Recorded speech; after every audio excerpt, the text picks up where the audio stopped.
नमस्कार मैत्रिणींनो, उज्ज्वला क्रिएशन रांगोळी मॅटमध्ये आज मी तुम्हाला एका ऑर्डर आली होती ती इथे दाखवत आहे. तर अहिल्यानगरमध्ये वास्तुशांतीसाठी एका ताईंना आपल्याला ह्या रांगोळी मॅट हव्या होत्या.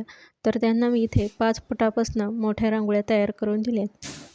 2 डिझाईन होत्या 5 फुटाच्या. त्यानंतर उंबरापट्टी आहे 10-10 फुटाच्या. त्यानंतर समई आसन आहे, कॉर्नर आहे. तर त्यांना पायरीवर ठेवण्यासाठी इथे 6 कॉर्नर हवे होते. त्यानंतर इथे मी वेगवेगळ्या डिझाईनमध्ये कॉर्नर तयार केलेत. ही देखील 5 फुटाची मोठी रांगोळी आहे. पायरीवर ठेवण्यासाठी देखील कॉर्नर पीस आहेत छोटे 1-1 फुटाचे, ते देखील इथे आपण दिलेले आहेत. तुम्हाला देखील अशाच रांगोळी मॅट हव्या असेल तर खाली दिलेल्या नंबरवर तुम्ही कॉन्टॅक्ट करू शकता. तर आपल्या रांगोळी मॅट नागपूर, पुणे इथे देखील मी कुरिअरने रांगोळी मॅट पाठवते. तुम्हाला देखील अशा रांगोळी मॅट हव्या असेल तर कुरिअरने आपण ह्या रांगोळी मॅट पाठवू शकतो.